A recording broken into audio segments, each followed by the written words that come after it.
السلام عليكم ورحمة الله وبركاته. أهلا بكم قناة سلمى. النهاردة هنعمل إن شاء الله طريقة عمل مكرونة مكرونة بالسوسيس. دي هنا معانا المقادير بسيطة جدا وطبق خفيف جدا في الحر اللي احنا فيه ده.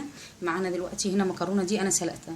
بتجيبي مية وبتحطي فيها شوية ملح، ولما تغلي بتحطي فيها المكرونة. طبعا بتختاري النوع اللي انت عايزاه، أي شكل من الأشكال اللي تحبيه للمكرونة. المقادير معانا هتكون هنا فلفل ده أنا مقطعاه، بقدونس للتجميل، هنا معانا طماطم مقطعها زي بالطريقه دي، وهنا سوسيس، وهنا صلصه. الطريقه بسيطه، وهنحتاج البصل بقى انا قطعته ومعايا على الطاسه. نبتدي نشوف الطريقه. الطاسه حطينا فيها معلقه سمن او شويه زيت زي ما تحبي.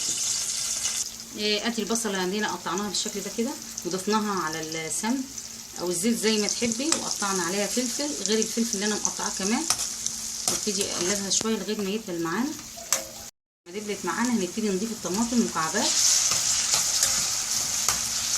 كده. لسه معانا الطماطم، انا ضفت هنا كمون وفلفل اسود والملح، وهبتدي اقلب شويه كده. هنبتدي نضيف السوسيس بقى عليه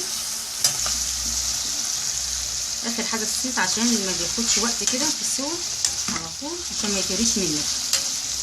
هنقلب شويه كده بعد ما كل المكونات اتشوحت معايا والسوسيس معايا اهو اتشوح وكله، ما بياخدش وقت، وطبق خفيف جدا وسهل. هنبتدي نضيف الصلصه.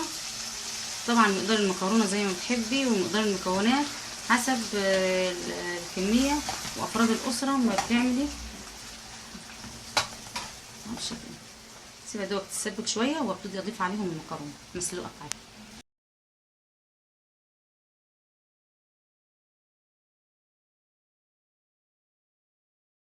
طبقنا جاهز، نبتدي بقى نضيف عليه المكرونه.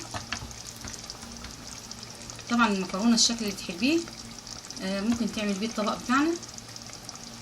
نبتدي اقلب كل المكونات على بعضيها على المكرونه. ادي طبق المكرونه جاهز معانا، ان شاء الله هنقدمه مع بعض.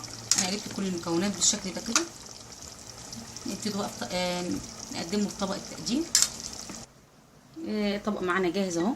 نبتدي بقى هنا عندنا بقدونس للتجميل، زي ما تحبي تضيفي على الطبق بتاعك، اديله طعم كويس واضافه حلوه.